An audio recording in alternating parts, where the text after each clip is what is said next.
Esta semana en Cuadriga, Alemania va a la guerra. ¿Pero a qué costo? Tras los atentados de París, la canciller Angela Merkel se comprometió a ayudar a sus socios franceses. Ahora es hora de pasar de las palabras a los hechos. Con aviones Tornado, el ejército alemán reforzará las labores de reconocimiento de la coalición internacional. Pero también intervendrá sobre el terreno, como en Mali, donde prestará apoyo a las tropas francesas. No obstante, una parte del Parlamento alemán se muestra escéptico, pues el país carece de un plan de retirada. ¿Es la intervención militar la respuesta adecuada ante el terrorismo de Estado Islámico? ¿O se está adentrando el ejército alemán en un callejón sin salida? Con ustedes, Carolina Chimoy. Las imágenes del 13 de noviembre en París las tenemos todos en mente. Atentados terroristas en el corazón de Europa, miedo, pavor, caos en esa ciudad. La canciller alemana Angela Merkel reacciona de inmediato, promete a Francia todo tipo de apoyo, un apoyo casi incondicional. Imágenes y hechos que nos recuerdan también al 11 de septiembre del año 2001, atentados terroristas en Nueva York. El gobierno alemán para entonces reaccionó de una manera muy similar y lo que pasó después es historia. Las Naciones Unidas dieron luz verde, tropas alemanas en Afganistán, sin estrategia, sin plan, miles de muertos. Se está repitiendo ahora la historia en Siria, está entrando Alemania a todo costo a esta guerra. Sobre esto quiero hablar hoy día con mis invitados que les presento ahora. Está con nosotros Carmen Valero, periodista española, ha sido enviada especial en numerosas ocasiones, entre ellas a Bosnia, Herzegovina, China, Polonia y Guatemala. Su última estación fue la agencia de noticias EFE en Berlín. Sus temas son relaciones exteriores, seguridad y defensa. Actualmente trabaja como periodista independiente. Ella dice, el costo para Alemania será material. Las amenazas terroristas ya las tenemos. Con nosotros también Burkhard Birke, periodista alemán. Fue corresponsal en Washington de la cadena alemana ARD y después trabajó para la radio pública Deutschland Radio en Bruselas, Londres, París y actualmente acá en Berlín. Él dice, esta guerra no se puede ganar con bombas contra el Estado Islámico. Nuestro tercer invitado del día de hoy, el señor Roland Pichler, periodista alemán también. Trabaja como corresponsal de temas económicos en la oficina berlinesa del diario Stuttgarter Zeitung. Vivió muchos años en Argentina, de donde reportaba sobre temas económicos y financieros internacionales. Roland dice, el costo es que hoy nadie sabe hasta dónde va esta guerra. Bueno, Carmen, hablemos sobre los planes concretos que tiene el gobierno alemán. Ellos quieren enviar 6 aviones Tornado con tareas de reconocimiento. Eso significa que van a hacer probablemente tomas aéreas sobre el territorio del enemigo. Además, quieren enviar un barco también del ejército alemán. Pero ¿a qué va a llevar esto? ¿Qué van a querer los aliados? Cada vez más, porque en principio esto no es realmente estar activo activamente en la guerra. Es un apoyo pleno para Francia. ¿Cuáles son las consecuencias de esto? ¿A qué puede llevar? Bueno, son muchas preguntas a la vez. Los alemanes, o sea, Alemania va a sumarse a la coalición con 6 aviones Tornados de reconocimiento, una fragata que acompañará al portaaviones francés Charles de Gaulle, con efectivos, unos 1.200, que van a apoyar fundamentalmente las tareas de logística, no van a luchar en el terreno, y con equipo de reconocimiento satélite. Todo prácticamente creo que recordar que por 130 millones de euros. Es una contribución simbólica. Que de alguna manera, como bien ha dicho el ministro de Asuntos Exteriores alemán, Frank-Walter Steinmeier, sirve para dar credibilidad a la alianza o al partenariado estratégico que tiene Alemania con Francia. Pero no creo que la contribución alemana incline la balanza ni en un sentido ni en otro en cuanto al operativo militar que se está realizando en estos momentos. Roland, ¿tú también lo ves como un pleno símbolo o esto podría llegar a ser más? ¿Los aliados internacionales podrían llegar a exigir más? Y creo que es más que un símbolo, porque vemos que el presidente francés Hollande dijo que es una guerra, ¿no? Por eso había mucha discusión también en Alemania, si es una guerra, pero creo que igual si es una guerra o no, una defensa contra los terroristas, Europa se siente amenazado de los terroristas y creo que es una señal de Europa que está unida, porque Francia había dicho que necesita a los aliados. Y Alemania, con esas fuerzas, 1.200 soldados, que no son poco, y que también esos aviones que están mirando y ayudando a los aliados, es un paso importante y nadie sabe cómo va a seguir en el futuro. Es el comienzo ahora y puede ser en el futuro, vemos la situación, quizás que hay tropas terrestres que Alemania está más tirado a esa guerra. Burkhard, ¿tú también lo ves como un primer paso que puede llevar a muchos más y a una guerra más intensa donde Alemania también esté más involucrada? Sí, tenemos el pie en la puerta de una guerra que puede ser una guerra muy sucia, una guerra terrible, una guerra donde enemigos son aliados en su lucha contra el Estado Islámico, una guerra que no nos deberíamos meter en ella porque no ganamos nada. Militarmente, lo que va a mandar Alemania es absolutamente innecesario. El reconocimiento lo pueden hacer los drones de los americanos de una altura superior mucho mejor. Es poner en peligro la vida de los pilotos de los Tornados porque están al alcance de los antiaviones, ¿no? de los cohetes antiaviones y todo, y a mí me parece innecesario. Era una seña de solidaridad con Francia y no había otra políticamente, pero desde el punto de vista militarmente esa contribución de Alemania no es necesaria. Mucho más importante lo que pasa en Mali, porque allá sí vamos a pasar de 210 hombres a 650 que posiblemente entren en combate contra Al-Qaeda en el Magreb. Pero quedémonos primero en lo que está pasando con el así llamado Estado Islámico. Merkel es una política, la canciller alemana, que se le conoce sobre todo por la cautela que tiene a la hora de tomar este tipo de decisiones. Burkhard, ¿qué ha pasado ahora? ¿Por qué esta decisión? ¿Tú dices que no quedaba otra opción? Claro, porque ella exige la solidaridad y sabe si el eje Francia-Alemania no funciona dentro del contexto de la Unión Europea, nada funciona. Es Europa que estamos jugando aquí, o sea, la solidaridad europea. Alemania tiene un problema de los refugiados, depende sobre todo de Francia para que el eje franco-alemán lleve a unas conclusiones a nivel europeo, ¿no? Entonces, si el eje franco-alemán no funciona porque Alemania no ayuda a Francia en un momento crítico, pues tampoco François Hollande, el presidente de Francia, va a ayudarle a conseguir un acuerdo sobre los refugiados. Pero a mí toda esa retórica de guerra es falsa, es errónea, porque la guerra se lleva contra un Estado. El Estado Islámico ha sido revaluado por esa retórica del presidente francés. Y ese ataque fue llevado a cabo por 4 franceses, 2 belgas y posiblemente 2 sirios. O sea que era un ataque interno. Y si no hablas de guerra, entonces, ¿de qué hablas? De una lucha contra el terrorismo. Ok. Burkhard dice, se trata de una lucha contra el terrorismo. También dice, si Alemania espera solidaridad, tiene que mostrar solidaridad también con Francia. Carmen, ¿tú lo ves también de esa manera? ¿Tú no hablarías de guerra en este caso? No, no hablaría de guerra. Estoy totalmente de acuerdo con él. Yo creo que la semántica y la retórica ha transformado la definición y el concepto de guerra en sí. Estamos hablando de una lucha contra el terrorismo, efectivamente. Yo creo que Alemania desde hace ya mucho tiempo ha intentado o quiere, o al menos los socios así lo quieren, y el presidente alemán y la canciller también, quiere equilibrar un poco en la escena internacional el peso económico que tiene. Y para ello yo creo que Alemania tiene que involucrarse de una manera no ya simbólica como en esta misión, sino de una manera mucho más activa. Alemania no puede esperar a que Francia, a que Estados Unidos, a que el Reino Unido ahora resuelva el problema en Siria, porque la amenaza también está en Alemania. Y hay 1 millón o 1,5 millones de refugiados sirios que están viniendo a Alemania. Alemania está obligada a tomar un papel mucho más activo, a estabilizar Siria, entre otras cosas, para que regresen los refugiados a su casa. Yo creo que Alemania ha hecho más bien poco hasta ahora. Carmen, tú hablas de una meta de estabilizar Siria para que lleguen menos refugiados a Alemania. Roland, ¿tú crees que esa es la meta? Porque mañana va a votar el Parlamento sobre esta misión y una de las críticas de la oposición es precisamente que se están enviando tropas, que se están enviando aviones sin una meta clara. ¿Esta misión tiene una meta?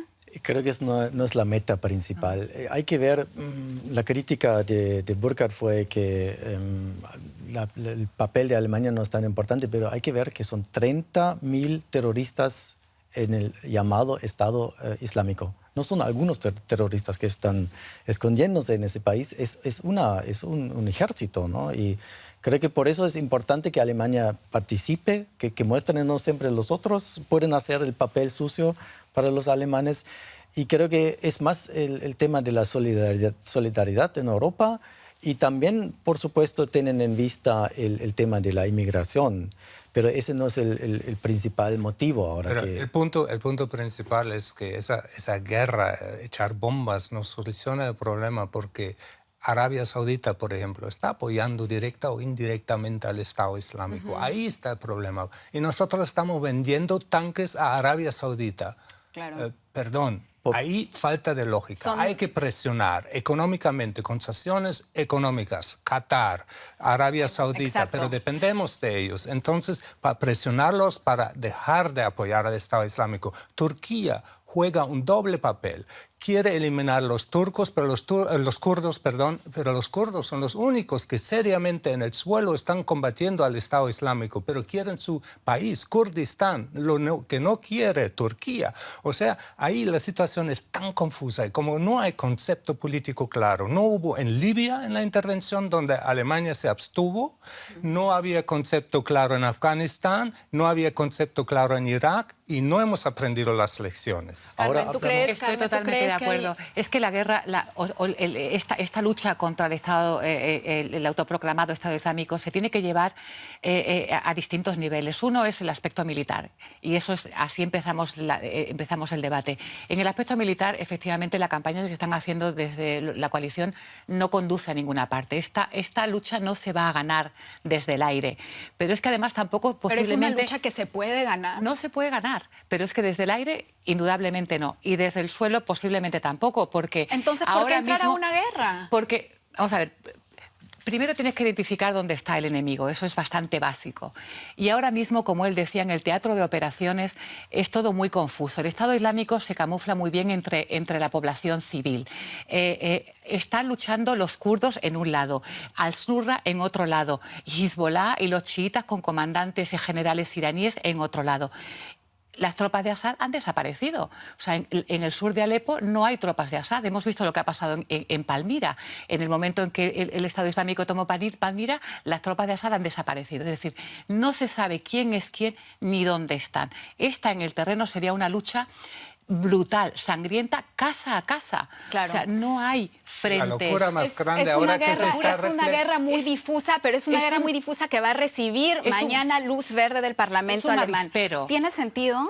Ahora nos concentramos mucho a la operación militar, pero no es la única manera de confrontar contra el terrorismo. No hay que olvidar que había las charlas de los ministros de Exterior en Viena hace poco, y que es un gran paso que Rusia está participando en esa charla, también Saudi Arabia está participando, y hay que ver eso. La operación militar es una cosa, pero la acción política es otra, y no hay que olvidar eso. Es un punto muy importante porque además en la acción política vemos realmente en esta coalición internacional a diferentes aliados, muy diversos. Tú has mencionado a Turquía, estás mencionando a Arabia Saudita. Cada uno tiene metas diferentes, tiene un fin diferente. Es difícil entrar a una guerra así. Vamos a mostrarles un breve resumen. Veamos quiénes son en Siria. Se lleva a cabo junto con un grupo de aliados, como ya decíamos, internacionales, y los intereses y las metas son sumamente diferentes. Vamos a hacer un breve repaso a ver de quién se trata y cuáles son las metas que tienen en mente. Alemania se suma a la lucha contra Estado Islámico, junto a aliados controvertidos como el presidente turco Recep Tayyip Erdogan. Su principal enemigo son los kurdos y no Estado Islámico. Las posiciones kurdas en Siria e Irak son su objetivo prioritario. Francia, por su parte, trata de ganarse la cooperación del presidente ruso Vladimir Putin. Sus fuerzas aéreas están bombardeando a rebeldes moderados y turcomanos, además de a combatientes de Estado Islámico en la frontera con Turquía. Para el Kremlin, casi todas las fuerzas en territorio sirio son terroristas, a excepción de Bashar al-Assad, cuyo ejército lanza bombas de barril sobre la población. A pesar de todo, ante la amenaza de Estado Islámico, algunos políticos occidentales consideran a Assad y a sus tropas el menor de los males. Incluso sin cooperación directa, su régimen se beneficia de los ataques dirigidos contra sus opositores. Una guerra todo lo contrario a homogénea. Los aliados son sumamente diferentes, hay algunos con unos gobiernos bastante más autoritarios que otros. Burkhard, ¿es legítimo que Alemania, siendo una democracia reconocida a nivel internacional, coopere con estos países en este caso? Bueno, legítimo en la meta, sí, de acabar con el terrorismo, sí, y también... ¿Qué imagen le da esto? ¿Cómo queda Alemania cooperando con Rusia, con Turquía? Bueno, a mí me da mucho malestar por el simple hecho, miremos la coalición, ¿no? Rusia y Turquía. ¿Qué pasó con el incidente del avión ruso que fue bajado por Turquía, ¿no? Ahí empiezan las diferencias. Sí. Yo no quiero meter al mundo nuevas teorías de conspiración, pero ese avión, todo el mundo sabía que no iba a atacar a Turquía. O sea, 17 segundos sobre el espacio aéreo de Turquía y lo bajaron. ¿Por qué? Porque no le cuadra en la cabeza de Erdogan, que es enemigo de Assad, que los rusos defiendan a Assad, al dictador. ¿Y cómo es posible, por Dios, que nuestra ministra de Defensa, que el ministro de Exteriores de Francia estén sugiriendo que nosotros cooperemos en el suelo con tropas de Assad que han masacrado su pueblo, que han causado la muerte de 300.000 personas y que están echando bombas de barril sobre su propio pueblo? Bueno, ellos han dejado muy claro que no quieren. Ellos han dejado muy claro que no quieren cooperar con Assad, ¿no? Eso lo han dejado bastante claro. Pero la pregunta es, si no quieren cooperar con Assad, ¿a dónde? ¿Qué es lo que pretenden entonces con esto? ¿No van a tener que verse obligados a cooperar en algún momento con él? Es lo que quiere Rusia. ¿A dónde se está llegando con este grupo de aliados? Es que precisamente lo que falta es una estrategia. Hay demasiados intereses nacionales y regionales en juego en Siria, que es un avispero en estos momentos, como para poder decir, vamos a ir en esa dirección. Ni siquiera las conversaciones en Viena están avanzando y ni siquiera ahí están representados sirios que están luchando, los pocos que quedan, luchando que no se sabe muy bien por qué, si por Assad, si por su país, si por implementar un califato, si por mantener el arco chiita. En realidad ahora mismo hay tantos frentes abiertos que en realidad no se sabe muy bien por qué lucha cada uno. Entonces, cuando no se sabe muy bien cuál es el objetivo de la lucha, es muy difícil establecer metas políticas. Leí hace muy poco alguien que rompió un tabú diciendo que posiblemente dentro de unos años se entablarán negociaciones con el Estado Islámico, lo mismo que en su momento se hicieron con los talibán. Puede ser. Ahora es algo impensable, pero en realidad... Pero hace poco también era impensable tener este tipo de condiciones con Turquía, por ejemplo, ¿no? Turquía hasta hace poco no era el mejor amigo de Alemania. Roland, ¿tú crees que...? Ahora vemos en el asunto de la inmigración... Es una doble moral ahí un poco extraña. Vemos en el asunto de la inmigración que necesitamos Turquía también, ¿no? Creo que cambió el papel también por esa política. Creo que muchas naciones están en el mismo barco. Rusia perdió un avión con muchos pasajeros, con 200 pasajeros, me parece, por un atentado terrorista, ¿no? Por eso Rusia tiene el interés también colaborar con esa coalición contra el terrorismo. Entonces, perdón, ¿hay un enemigo común? Hay un enemigo común, que es el llamado Estado Islámico. Y no veo tan fatal, porque ese Estado Islámico está afectando a todo el mundo, por lo menos acá en la región. Y la lógica un poco, el gobierno alemán dijo que no quiere colaborar con el régimen de Assad, con el gobierno de Assad.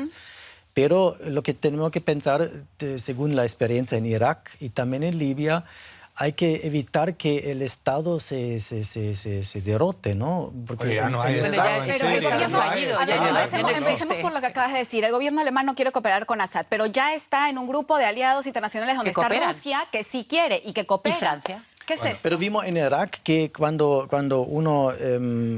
hay que evitar que todo el gobierno, como pasó en Irak, se derrote y después hay nadie más con quien se puede negociar, ¿no? Por eso creo que nadie quiere colaborar con Assad, pero hay que ver que el Estado de Siria actúa, ¿no?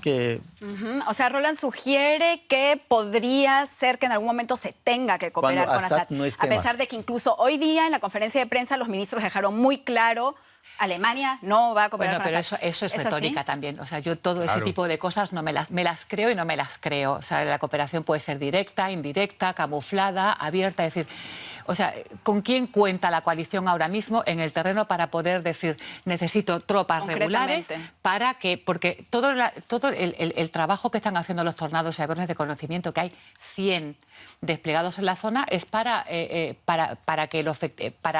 poder llevar a cabo acciones precisas y eficaces. Si esa información no se utiliza, y el objetivo de los tornados es mandar información a los bombarderos, pero también al terreno. Y si no contamos con soldados en el terreno, ¿a quién le mandas la información? Y los únicos son los kurdos en ese momento, francamente. Son los kurdos. Y es obvio, ¿no? Las palabras oficiales son, bueno, no va a haber a corto plazo una solución sin Assad, ¿no? Pero hasta qué punto colaborar, hay la gran diferencia. Irán y Rusia quieren o colaboran con Assad. Es el gran problema. Pero la primera meta debe ser un cese del fuego. La segunda debe ser de secar las fuentes financieras del Estado Islámico. La tercera debe ser presionar a todas las potencias regionales, aunque sean con sanciones económicas, de no colaborar con el Estado Islámico. Pero todos esos puntos, Burkhard, que tú estás mencionando ahora, no se están tomando en cuenta. Ahora lo que se está haciendo es, enviar militares, enviar al ejército alemán. ¿Se puede vencer así el Estado Islámico? No, bueno, hay el proceso de Viena, hay un proceso de Viena de negociaciones. Pero el proceso de Viena es prácticamente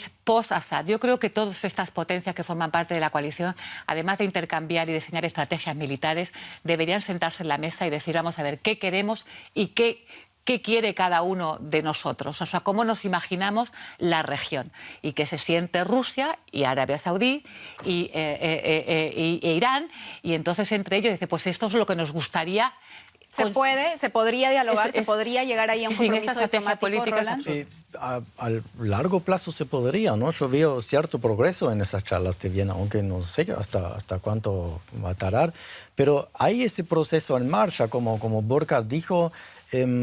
Ayer se encontraron el ministro de Hacienda de Alemania y de Francia, Sapin y Schäuble, y hablaron de ese tema, qué se puede hacer en el sector financiero para evitar que el terrorismo lave el dinero. Y la Unión Europea también está tratando de ese tema. Es no solamente la operación militar que estamos discutiendo ahora, sino también algunos otros sectores, los políticos están enfocando y avanzando. En el fondo tenemos que corregir el error que se hizo al final de la Primera Guerra Mundial, cuando el Imperio Osmánico fue derrotado. Dos diplomáticos, uno inglés y otro francés, dibujaron fronteras que no tenían nada que ver con etnias ni religiones, con consideraciones humanísticas para formar estados, sino crearon protectorados, estados como Irak, Siria y todo, artificiales. Entonces, esa sería la oportunidad, que ya todo está en fuego, todo está destrozado, de crear una zona donde hay un estado suní, un estado chiita, con alavitas de pronto, otro estado de Kurdistán. Esa es la oportunidad de corregir el tremendo error al final de la Primera Guerra Mundial. Una solución antigua Yugoslavia, a lo Bosnia. Perdón, estamos hablando de crear estados, de dibujar un mapa donde quizás se pueda vivir de una forma más pacífica, pero viéndolo de una manera quizás más real, más plástica. Estamos hablando de seres humanos que ahora van a empezar a vivir en una guerra y que quizás también a través de ellos se podría crear un terreno más apto a terroristas, ¿es así? O sea, justamente el hecho de empezar la guerra en Siria no podría motivar a más personas ahí a acompañar al así llamado Estado Islámico, a decir, estos vienen ahora a declararnos la guerra acá. Eso depende de las operaciones. No hay que olvidar que esos ataques aéreos hace más que un año, ¿no? Hace más años. Eso no es una causa nueva, porque los ingleses lo hicieron y los otros aliados también.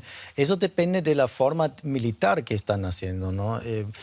A lo que quiero llegar es, ¿se puede vencer al así llamado Estado Islámico bombardeándolo con bombas? Para nada, No. en absoluto. No. Entonces, ¿de qué estamos hablando? ¿De este enemigo común? Contenerlo. Pero ¿se puede contener con lo que están haciendo? No, Es un con la campaña, con la operación militar en marcha no se puede contener precisamente porque es un objetivo móvil que se camufla entre la población civil, que utiliza a la población siria como escudos humanos. O sea, es absolutamente imposible, que tendrán francotiradores. O sea, no les puedes bombardear, no tienen bases como tal. O sea, hay que ir a luchar contra ellos y aún así lo dudo.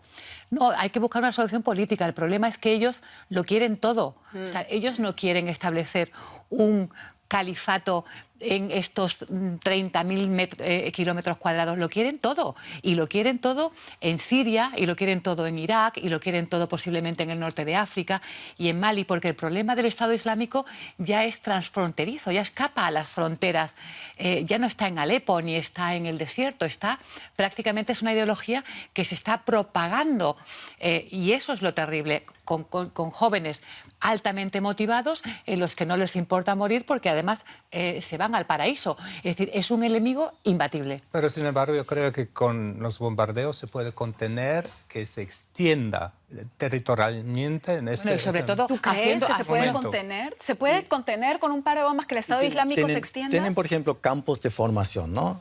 Que están enseñando a los soldados que tienen para atacar otros países. Y eso se puede bombardear. Estoy convencido de eso, ¿no? Para que no tengan tanta facilidad como tienen ahora. Pero si el reclutamiento se está llevando a cabo, por ejemplo, en las redes sociales. Claro, es ¿dónde algo frenas? poco palpable. O sea, Anonymous está intentando cancelar cuentas de Twitter y conversaciones, pero hay aplicaciones como Telegram donde puedes mandar mensajes privados. Ya Si no es el tipo de guerra que se vivía antes. No puedes decir, ahí están, ahí bombardeamos. Lo que Es sí puedes hacer, por ejemplo, gracias con el aliado Turquía, es asegurarse de que las fronteras, por ejemplo, se sellan, que no hay tráfico de personas, tráfico de armas, que el petróleo, porque el petróleo no se lleva en un bolsillo, imagino que el transporte de petróleo requiere una logística tremenda. Bueno, pues todo ese tipo que al final son flujos y ingresos, ¿dónde está? ¿Por qué no se secan las fuentes de financiación? Los rusos creen saber la respuesta. Han acusado al clan de Erdogan, del presidente de Turquía, de estar involucrados en el negocio sucio de importar ese petróleo del Estado Islámico y ganar dinero con eso. Lo acusan. Es una acusación de Rusia a Turquía y a la familia del presidente. O sea, si solamente un grano de verdad hay ahí, pues eso explica al mundo el problema que tenemos ahí. Me causa un poco de risa porque tú empezabas diciendo, Burkhard, que no estamos hablando de una guerra y ahora dices que con esos bombardeos sí se puede frenar un poco el Estado Islámico, de manera similar por acá. Estamos hablando entonces de una guerra y estamos hablando de una guerra estando en la lucha contra el terrorismo, pero hay que mirar también que esos 30 o 40 mil combatientes del Estado Islámico que están en el terreno, en el fondo tienen muchos rehenes, no solamente los yezidas, sino 6 millones de una población de 6 millones, que es en su mayoría suní. ¿Y por qué esa población estaba apoyando? ¿Por qué la élite militar de Irak, sobre todo en el primer instante, estaba apoyando al Estado Islámico? ¿Por qué fueron frustrados por la política llevada a cabo por un gobierno chií en Irak? Esa es la causa fundamental, que no había participación de ese grupo que era mayoritario, que era gobernante con Saddam Hussein y fue completamente marginalizado, echado del poder, de la participación política y social, y por eso se retornaron hacia el Estado Islámico. Esos errores hay que corregirlos. Tal es una perspectiva al pueblo y 6 millones de población se pueden retornar contra sus gobernantes si no les gusta, si tienen una perspectiva, pero no la tienen. Bueno, vamos a dar un vistazo ahora a por qué Alemania, porque el gobierno alemán ha reaccionado ahora y ha decidido de una manera muy rápida, casi impulsiva, involucrarse con su ejército en la guerra en Siria. Una jugada muy poco usual para este país y para los alemanes, que suelen entrar con extrema cautela a la hora de hablar de intervenciones militares, de hablar de guerra, algo que en este panel todavía no se quiere decir de esa manera. Veamos por qué los alemanes y por qué Alemania tiene problemas de tomar esa palabra en la boca.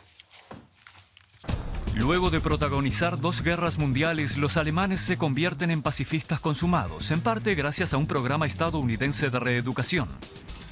La solución propuesta: Alemania no debía volver a representar una amenaza bélica. Esta idea cimentó el consenso político en la Alemania de la posguerra.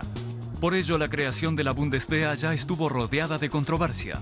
Surgió un amplio movimiento pacifista que protestó contra todo aquello que supusiese un rearme del país, como por ejemplo el estacionamiento de misiles de la OTAN en suelo alemán.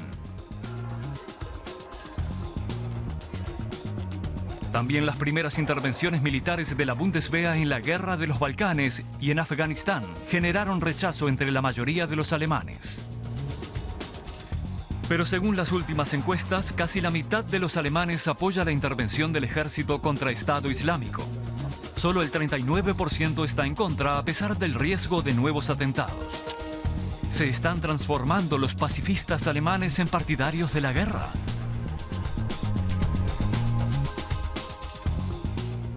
Si comparamos esta intervención militar con la intervención de aquel entonces de los militares alemanes en Afganistán, cuando el 60-70% de alemanes estaban en contra de esa intervención, de hecho no se hablaba de guerra, se hablaba de un apoyo a Afganistán, una política de la cooperación. ¿Qué está sucediendo en Alemania? ¿Por qué de pronto es más fácil decir estamos entrando en guerra?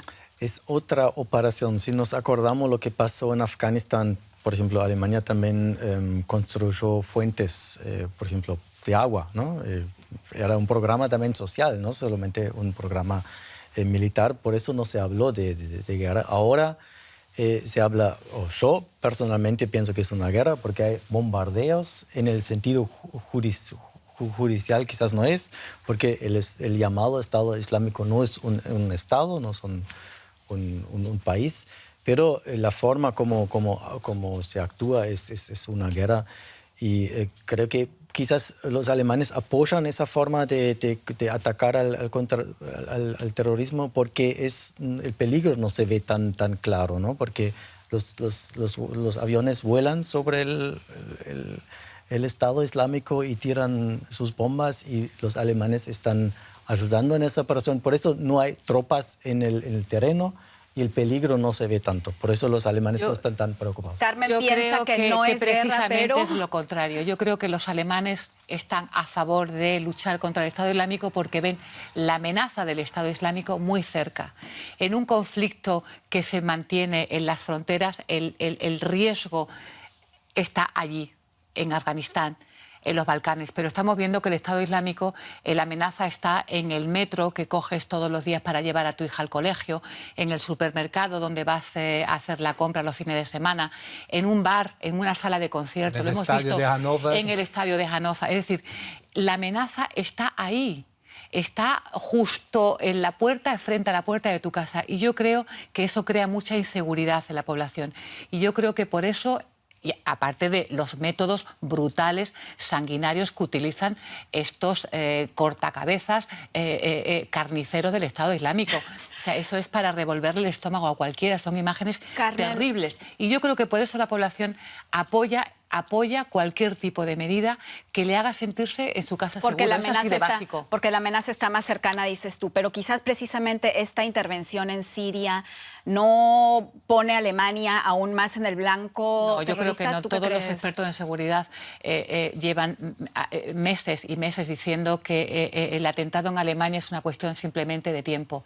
Saber dónde está. La amenaza está ahí. O sea, no creo que la incremente en absoluto. Y de hecho la contribución alemana, como acabamos de decir, es más bien simbólica. No creo. Sin embargo, no creo que fue coincidencia que el ataque en Francia vino recién. Francia empezó a bombardear en Siria también. No solamente en Irak, sino también en Siria, el Estado Islámico. O sea, no creo en coincidencias. Bueno, ¿tú crees que los atentados en París fueron directamente una reacción al apoyo de Francia en Siria? Una reacción acelerada. Francia estaba bajo amenaza, teníamos el ataque contra Charlie Hebdo, teníamos en enero, teníamos el ataque contra un supermercado judío.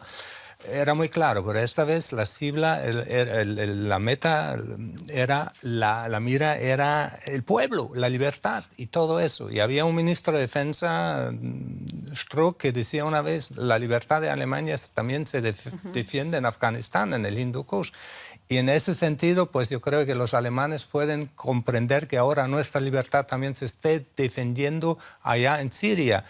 Pero vuelvo y reitero, esos 134 millones que estamos gastando en un año, cogidos para luchar contra la islamización, la radicalización de los musulmanes en Alemania, en educar a los jóvenes, en darles valores, en luchar contra las páginas internet racistas y todo eso, serían mucho mejor invertidos porque militarmente esa contribución hace eso, pero ese dinero invertido en el sistema de educación, la integración del millón de refugiados que recibimos. Claro, o sea, una estrategia más a largo plazo. Lo que está sugiriendo, si es que te entiendo bien, Burkhard, corrígeme si no es así, es que quizás el darle la bienvenida a refugiados y tratarlos de una buena manera, enseñarles cómo se puede vivir en una democracia, sería un arma más poderosa a largo plazo que empezar a bombardear Siria. Eso, y también mirar lo que hacen los islamistas en nuestro país, o sea, realmente formar nuestros propios imames, cerrar mezquitas donde se predica el odio y la violencia, el yihad, consecuentemente, que no se ha hecho ahora.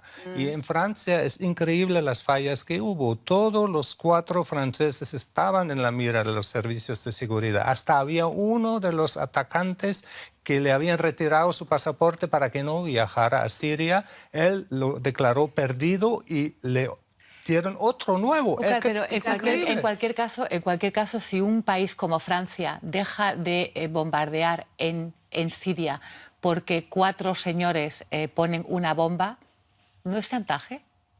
¿Qué debe hacer un Estado como Francia, aunque pese a que la amenaza del terrorismo Pero tú estás hablando entonces de una reacción necesaria, simbólicamente necesaria. Yo no creo que haya una reacción-efecto, o sea, reacción-efecto. O sea, Francia no es el único país que está bombardeando en estos momentos en Siria o que está involucrado en operaciones militares. No.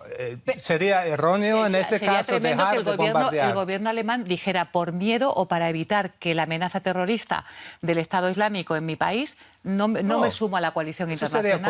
Sería cobarde. Pero la intensificación de los golpes y la declaración de una guerra, que para mí eso no es guerra, es una lucha contra el terrorismo. Total. Una guerra se lleva contra un Estado y eso fue un reconocimiento indirecto del Estado Islámico como Estado. Estás hablando de una lucha contra el terrorismo, claro, pero es al mismo tiempo una guerra como la vivimos hoy en día. Es una guerra difusa, pero es una guerra, ¿o no?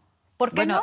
Yo digo que sí. Si vemos las imágenes, no se ve tan claro, pero ¿qué es otra forma de bombardear un país? ¿Qué tendría que suceder para que estemos hablando de una guerra, Carmen? Bueno, pues lo que le está diciendo, la guerra está muy bien definida. ¿Ver al Estado Islámico en el mapa? Bueno, claro, es que la guerra tiene una definición legal en Naciones Unidas, pero las formas de guerra han cambiado. Las formas de guerra han cambiado y son diferentes, son difusas, son es un conflicto globales, asimétrico. Son globales. Bueno, es que utilizamos la definición de una manera un poco casi como un chicle, o sea, lo vas estirando en función como te interesa o no. O sea, en términos legales no es una guerra, es un conflicto, es una lucha contra el terrorismo, hay una intervención militar de un grupo de países en una zona donde este grupo terrorista se concentra, pero no es una guerra, no involucra civil. estados. Una guerra civil. Ni siquiera una guerra civil, porque, que la llevan a cabo mercenarios, porque en realidad mercenarios, porque los sirios están fuera. Bueno, pero eso siempre hubo. Entonces, bueno, sea una guerra civil o no, estamos hablando, y tú, Carmen, lo has dicho muy claramente, de amenazas claras. Estamos hablando, y lo hemos acá en el panel, de reacciones con tanques, con bombas, con tropas en el terreno, con aviones de guerra. Dejémoslo ahí si es una lucha contra el terrorismo o es una guerra, pero esos son los hechos. Lo que me gustaría saber, antes de que terminemos, es cada uno de ustedes, 2 oraciones. ¿Esta guerra o lucha tiene un fin sensato? Carmen, empezamos contigo. Yo creo que es un fin absolutamente incierto. Roland, ¿tú qué piensas? ¿Tiene un fin sensato esta guerra? Este conflicto nos va a ocupar por lo menos por 10 años, yo calculo, porque si vemos la experiencia que teníamos en Afganistán, que los aliados están hace 13 años en ese país, Afganistán, creo que ese conflicto va a ser duro y difícil, pero es una señal que el mundo mira ese conflicto porque hace muchos años no se realizó mucho. Y es necesario que Alemania... Es necesario, absolutamente. Burkhard. Sí, nos va a acompañar bastante tiempo este conflicto, temo, ¿no? Es necesario que Alemania entre a la guerra. Sí, es necesario. A la lucha, sí, tenemos que combatir el terrorismo al lado de los otros países, es cierto, pero yo dudo los medios, los instrumentos con los cuales deberíamos luchar al terrorismo. Roland acaba de mencionar que va a tardar por lo menos 10 años, van a estar ahí tropas alemanas. ¿Qué va a suceder después? Yo creo que el mundo va a tener que aprender a convivir con este tipo de amenaza incontrolable, con este tipo de situaciones y conflictos asimétricos. Creo que esto es una nueva enfermedad en política e inestabilidad internacional a la que soy muy pesimista y mucho me temo no va a ser posible dar una solución eficaz y rápida. O sea, no va a haber una guerra perdida o ganada. No, yo creo que se puede mantener el status quo, se puede estabilizar el conflicto, se puede mejorar la situación, pero yo creo que en el momento en el que la colaboración internacional vaya con el tiempo disminuyendo, la amenaza volverá a resurgir. Roland, ¿qué va a pasar después de estos 10 años de intervención militar? Posibles 10 años. Bueno, la lección sería, no sé qué va a pasar después de 10 años, pero la lección sería que el mundo mira más temprano a los conflictos regionales. Como he dicho, con el llamado Estado Islámico, el mundo se negó de realizar lo que está pasando en esa región, y creo que la lección de ese conflicto que tenemos es que el mundo tiene que preocuparse más por esos conflictos. Bueno, y sobre todo lo que creo es que prevenir. Bueno, lo que creo es que es un buen momento para que las grandes potencias revisen sus alianzas. La alianza con Arabia Saudí, la alianza con Qatar, la alianza con Turquía. Déjenme resumir brevemente. Carmen dice, vamos a tener que aprender a vivir con estas amenazas.